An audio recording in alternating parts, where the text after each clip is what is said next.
My childhood was spent in fantasy worlds. Stories like Lord of the Rings, Percy Jackson, Harry Potter, Redwall, these were my life.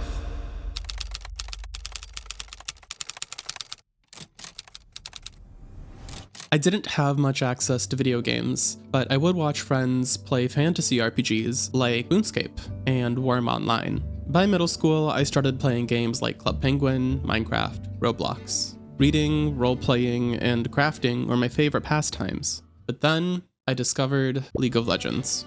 Before League, Minecraft texture packs and a few Roblox games were the closest digital experiences that I'd had to the fantasy vibes I wanted. League was the first free game that really delivered on my fantasy dreams, at least aesthetically.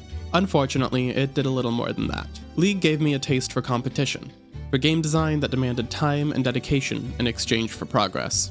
It was the first game I got deeply invested in, stuffing my biological hard drive full of knowledge that was useless beyond the confines of Summoner's Rift. It got me into hardcore gaming, but I never became a hardcore gamer. Instead, I became a filthy casual, bouncing forever between different hardcore games, never getting good enough at or spending enough time in any single one in order to experience the intended game design. But what is a hardcore gamer?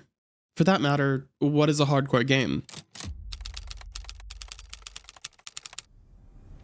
Well, any game could be played in a hardcore manner, for example, speedrunning. But I want to focus on games that are intentionally designed to be hardcore. The following definitions will be a mix of my opinions and the opinions of people who responded to some questions on the internet, so take them with a grain of salt. What is hardcore?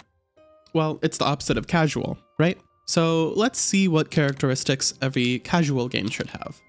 First, a casual game should be easy to pick up and put down whenever, even when there are long breaks in between play sessions. For example, CRPGs such as Baldur's Gate 3 and Divinity, and JRPGs like Metaphor. The weight of the game is in its story, which can be recapped by quest logs. The only punishment for dying is trying again from the latest save, and saves can be made at nearly any time, making it easy to create a comfortable point to set the game down for a week and pick it up again a week or two later. The turn-based combat, while not necessarily always a casual thing, does give players time to read, process, and remember what the previous playstyles and strategies may have been, all without pressure. Secondly, casual games should have a relatively low barrier to progression within the game. In other words, low difficulty. In Genshin Impact, for example, you can progress at your own pace just by completing the quests given to you without needing to do any research. While there can be a grind to reach later parts of the game, in my experience, it's been enough to just wander around the world, solving puzzles and completing events to progress through the main story. Finally, casual games should respect their players' time.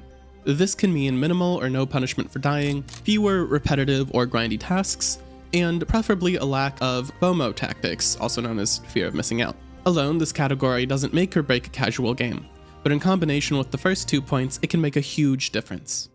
An example I'd give of a game that respects your time in a genre that typically doesn't is Guild Wars 2. Guild Wars 2 is closer to a classic and/or casual RPG in the sense that it doesn't take too much grinding to reach the pinnacle of the game. The goalpost never moves. Instead, there is a static level and power cap that is quite easy to reach, or at least get so close to that it doesn't make much of a difference. From there on, the gameplay is about horizontal progression, choosing different things you would like to learn to do, whether it be learning to use air currents while gliding, or learning how to ride a teleporting jackal or a stingray that can glide over water. The max level is pretty easily reached by doing the main quest and just exploring the world, and acquiring gear comparable to the strongest gear in the game is also fairly quick and easy to do. When you invest your time into Guild Wars 2, it never goes anywhere. There's never a level cap that increases that you need to grind back up to, and the rewards you get for playing the game when you're at max level allow you to much more easily level up alternate characters. Now let's flip these casual characteristics over on their head to get our definition of a hardcore game. Generally, hardcore games will require more investment of time and energy than casual games. In other words, a hardcore game could be 1. Difficult to pick up after a long break. This could be due to many factors. For example, an MMORPG getting an expansion that raises the level cap. While a player is on break, their friends or guild could level and complete content without them, leaving the player a lonesome game of catch-up when they decide to play again. Another example is a competitive player versus player game, where balance and meta is constantly shifting. If you play League of Legends competitively, then you know that taking a break for even a couple months could make coming back to the game at the same level you left it difficult. Second, hardcore games often have a higher barrier to progression. In other words, a higher difficulty.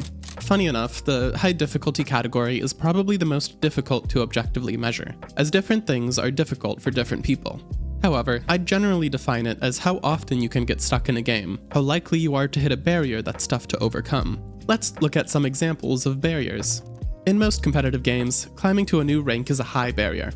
You have to learn game mechanics, practice fundamentals and reaction time, and invest your time and energy more and more for each rank that you climb. The difficulty here is usually created by other players, constantly getting matched against players better than you, and needing to raise yourself to their level.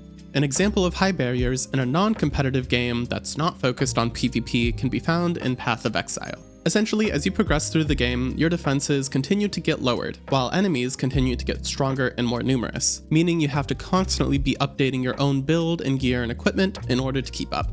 This idea by itself isn't necessarily hardcore, however, the way the game is balanced certainly brings the heat. If you ask any Path of Exile veteran for advice as a new player who wants to get to the endgame, they'd be most likely to respond with, "Follow a build guide." And that's because making a good build in the game can be insanely complicated. For starters, you need a path through the immense passive skill tree, with enough defenses to keep you alive and enough offense to keep you going, that synergizes well with your ability setup, which must be socketed into your gear which must also be optimized to complement your build. Many of the values that you should be striving for, how much damage to output, how much effective health you should have, are elusive, as the game never teaches you them, and there are so many variables that, as a new player, it can feel impossible to figure out how to progress when your build is too weak to get past an area.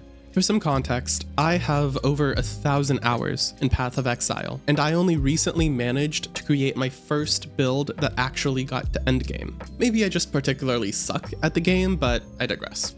There are many more ways that difficulty can show itself in games, such as the learning required to kill bosses in a Souls game, but we'll touch more on that later. Combining these difficulty barriers with harsh punishments for failure can really tip a game over the edge into hardcore territory, which brings us to our last point. Often, hardcore games don't respect the player's time. There are many ways a game can disrespect your time. Now, this isn't always a bad thing. Sometimes the added time is a necessary punishment for the game to feel as impactful as it is. However, it is something that I believe is crucial to the distinction between casual and hardcore games, because one of the main reasons for an activity to be done casually rather than get taken seriously is a lack of time to spend on that activity. In Path of Exile, when you die, you lose experience. Towards the end of the game, it can take hours or even days to level up a single time, meaning one death can add days to how much time you need to spend on the game. In many MMOs, the best way to reach the goals that you desire are to do repetitive daily tasks, also known as dailies. For example, in Final Fantasy XIV, you can level up one class through the main story, but anything else you want to do in the game needs to be leveled up through grinding, and dailies give the most regular experience by far. Generally, any gameplay loop that gates progression behind repetitive or mundane tasks which take lots of time doesn't respect the player's time. Of course, there are exceptions, such as roguelikes, where replaying around is the entire appeal of the genre. With our definitions laid out, we can now distinguish between hardcore and casual games. There's certainly a gradient here, rather than a clear-cut, this is hardcore, this is casual. And then some games are even more hardcore than just hitting all three of these categories. For example, many games have a hardcore setting, where you completely lose a character when you die and have to restart the game from scratch. But for our purposes, let's define a hardcore game as any game that falls solidly into at least two of the three hardcore categories. Now that we can distinguish between hardcore and casual games, let's rewind back to the start and take another look at me.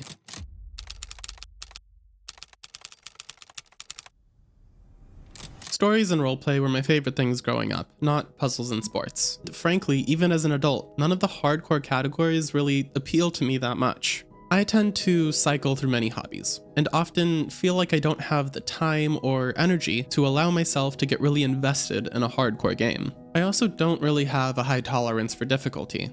Running into roadblocks usually encourages me to stop running, rather than to overcome the obstacle. So you'd think I'd have spent more time playing casual games, right? Well, since this video exists, no. Somehow, things have gone quite the opposite direction. Let's take a peek at some of my gaming history to try to figure out what's going on here. These are my top 10 most played games on Steam. Don't mind VTube Studio. I used to be a catboy, but those days are behind me. Topping the chart with a whopping 1,000 hours is, of course, Path of Exile, an action RPG which we've already labeled hardcore. Joining it on the hardcore ARPG list are PoE 2 with 300 hours and Last Epoch with 225. Last Epoch is more of a casual ARPG than Path of Exile as it's easier to learn, but in terms of being a time sink, I'd still consider it hardcore. I've also got at least a couple hundred hours across Blizzard's Diablo series, but I'll disregard that as Diablo 4 is about as casual as an action RPG gets. You'll also notice a few massively multiplayer online RPGs, starting with Terra, the first MMO I ever got into. I'd consider almost all MMORPGs to be hardcore games, as most of them fall into both the first and third categories of our hardcore definition. In my top 10, I've got 330 hours in Terra, almost 300 hours in The Elder Scrolls Online, and over 200 hours in Black Desert Online. If we expand the list of Steam games to include every game with over 100 hours, we also see Guild Wars 2 with 140 hours, Vindictus with 110, and Lost Ark with 100. I actually played Guild Wars 2 well before it came out on Steam, and likely have closer to 500 hours total in the game. Additionally, I've got at least 100 hours in World of Warcraft and at least 300 in Final Fantasy XIV. What's funny though, and maybe a little sad, is that with around 2,000 total hours playing MMORPGs, I've somehow only gotten to the end game in one of them, and it's the most casual one, Guild Wars 2.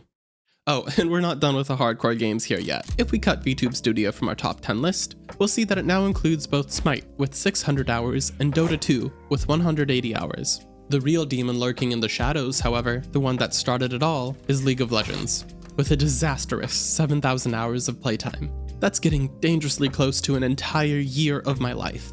A fact I don't think I'll ever mentally recover from, and honestly one of the greatest motivators for me to stop playing it. While I've played it casually for the last few years, there was a time when I was competitive, and I'd certainly call the game design hardcore, as the game is balanced around competitive play. Also, in the words of a friend, League of Legends is probably the most hardcore game I play, since when you lose, you're basically getting cyberbullied by the enemy laner and your teammates for the next 25 minutes. In general, I'd consider most competitive online PvP games hardcore, as such games consistently fall into at least 2 of our 3 hardcore identification categories. Despite this, the vast majority of my time in these games is casual. With my 600 hours in Smite, I've never even managed to play a single ranked game. Okay, so we've established that I play many hardcore games, and I often play them casually. In other words, my playstyle of these games is not what the developers balance their games for. Do I still have time for the fantasy role-playing games I always wanted to play? For cozy games to dip my toes into now and then? Well, if we remove all the hardcore games from my Steam list, we're left with 4 games over 100 hours. Baldur's Gate 3 with 300 hours, Divinity Original Sin 2 with 220, Elden Ring with 150, and Risk of Rain 2 with 105.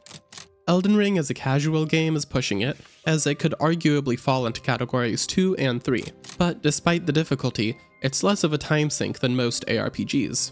If these are the types of games I want to play, why are there so few of them compared to the hardcore ones? To be fair, many casual role-playing games don't really have 100 hours worth of time in them. So let's take a look at the amount of casual games that I've actually finished one full playthrough of. We have Undertale, Figment, Baldur's Gate 3, Journey, and Momotype. Just 5 games. After Baldur's Gate, the most time I've spent in one of them is Undertale, with 15 hours. And the only reason I have so much time in Baldur's Gate 3 is that I've completed 2 playthroughs with different groups of friends who kept me motivated to play. And yet, I can confidently say that Baldur's Gate 3 is one of my favorite games of all time, and I certainly think it's a much better game than most of the games that I have hundreds of hours in. Beyond that, there are tons of casual games of all sorts of genres with little or no playtime in my library. Games that I want to play, but never do. So what in the Gorgonzola is going on here? I'm certainly not special for being in this type of situation, and I'm definitely not the only one in it. Many of my friends play competitive or grindy games like League of Legends or Destiny, and they do so casually as well. I've seen lots of other content creators scratching just the tip of the iceberg across multitudes of MMORPGs. And there are entire communities in some of these hardcore games that are solely dedicated to casual role-playing, although sometimes they're not so casual about it. However, I can't speak for other people's motivations. I can only guess at them, using myself as a subject to analyze and extrapolate from. And I've got a few ideas. First off, there's the power fantasy that many hardcore games sell. If you could be good at League of Legends, you could be a world-class player, or boast about your rank to your friends. Maybe you're just interested in getting clips of sick plays. If you could really min-max your endgame in an MMORPG, you could become the best person at your role, the best healer, the best tank on your server. Or maybe you could be part of a group that manages to be the first to clear a new raid. In an ARPG like Path of Exile, maybe you want to get good enough to make your own builds that are strong and viable and share them with other players. These are all feelings I've had before for hardcore games, ones that I would fantasize about, but never ones that lasted too long, as I'd eventually realize that I just didn't have enough time. Sometimes, though, you realize too late, and you're already glued to the game. That's sort of how I ended up with 1,000 hours in Path of Exile. I always wanted to make my own build, live my own power fantasy, and I'd always give it a shot and hit a wall. But after hitting a wall, I'd take the regular advice, follow a build guide, hoping that maybe I would learn from the build guide on my current character, and would then proceed to make another character where I would make my own build. And this cycle repeated for years before I finally managed to do so. I essentially did play Path of Exile as a hardcore gamer, except on a casual time frame, and I'd rarely get far enough into the game to actually learn anything before dropping it. Despite that, I still can't claim to be a hardcore Path of Exile player, as I've never so much as touched the pinnacle content of the game, despite all of my hours in it. Another possible motivator is the challenge itself. Some people might look forward to the challenge of hardcore games, even if they don't have the time to give to them. I think this mostly goes for solo players, and is something I felt a little bit of. For example, I've spent some time playing hardcore classic WoW on my own, just enjoying the challenge of trying not to die. I can understand the joys of overcoming challenges in Souls games as well, as I am currently experiencing them in an attempt to beat my first Souls game, Elden Ring. Personally, this isn't a huge motivator for me. I love getting OP in Elden Ring and then just mopping the floor with everything. But it's definitely a valid reason, and I know many casual gamers who love a good challenge. I think it also applies more to games that just have a high difficulty bar. Not necessarily games that are difficult to take breaks from and don't respect your time, so it only covers 1/3 of the hardcore criteria that we set up. Another thing to keep in mind is that hardcore games with large time sinks often need to maintain a player base to keep pushing out updates. And these hardcore live service games need to get the player base from somewhere. It doesn't just appear out of thin air. Thus, many hardcore games intentionally have draws for casual players, with the hope of converting some of them into their more permanent player base. A good example of this, in my opinion, is Final Fantasy XIV. While I've heard that the endgame raids can be pretty difficult, and people spend years grinding away to unlock everything they want in the game, the introduction is incredibly casual friendly. It's essentially a massive single-player RPG with occasional multiplayer dungeons, all fairly easy to do with little to no punishment for failing. And it's got a wonderful story that just sucks you into the world of the game. It's a game that I love, although I've yet to reach the end of it. Another example is the special game modes, events, and permanent non-competitive modes that League of Legends has. These are intended for the game's casual audience, even though the biggest portion of the game targets a competitive audience. These types of games also often have collectible systems, which interest both hardcore and casual audiences. And a casual MMO player who really wants to grind out a certain set of glams or transmogs or achievements can become a hardcore player real fast. In fact, that was one of the main reasons I played so much Guild Wars 2, and I'm actively trying to prevent the same thing from happening with Final Fantasy XIV, at least until I find the time to just let it happen. I do think that live service hardcore games tickle my psyche in a way that many casual offline games don't. The whole thing with live service games is their updates. I mentioned some of my addictive tendencies in my previous video about why people play League of Legends for so long, and the core concepts apply here as well. Here's how the cycle goes. First, I play a certain amount of said live service game. Next, I get bored, move on, and quit. Then, the game gets an exciting new update. Because I've already played the game before, returning to it is comfortable, less difficult than it was the first time. So I play the game for a little more this time, eager to check out the updates and maybe dreaming of some of the original goals I had with the game. Next, I get bored and quit again, and then eventually the cycle repeats with the next update. Some games, such as Path of Exile and Diablo, have leagues. These are essentially time-gated updates, where certain exciting new game mechanics may only be available for a few months before going away. And there's certainly a FOMO here, that couples with my addictive personality to pull me away from casual games and back into hardcore ones. But something has to start the cycle in the first place, right? There's some reason that I picked up this game. Sometimes these are the aspects of a hardcore game that are intentionally designed to lure in a casual audience. But not always. I think that it's important to remember that genuine art still exists in gaming, even in hardcore games and live service games. Not everything is a trap to rope in customers and money, and even the traps can often have their own standalone values. What I'm getting at is very simple and obvious. Sometimes casual players just enjoy what a hardcore game is. There's some aspect of it or another, the art, the gameplay, the community, that speaks to them. Not having the time or skills for something doesn't mean you're not allowed to enjoy what you can of it. There's nothing wrong with just having fun in a match of League or Smite, if you're able to. Most of the time that I've played Smite, it's because I wanted a game that feels similar to League, but with a more casual vibe. And my love of stories and mythology makes me enjoy the battleground of the gods all the more. There's nothing wrong with doing your best in a difficult game that you may never master. There's nothing wrong with following a build guide. I don't regret my hours in Path of Exile, despite not having much expertise to show for them. The vibes of the game, the art, and the lore are immaculate, and I enjoy them. The feeling of a good build taking off is so satisfying.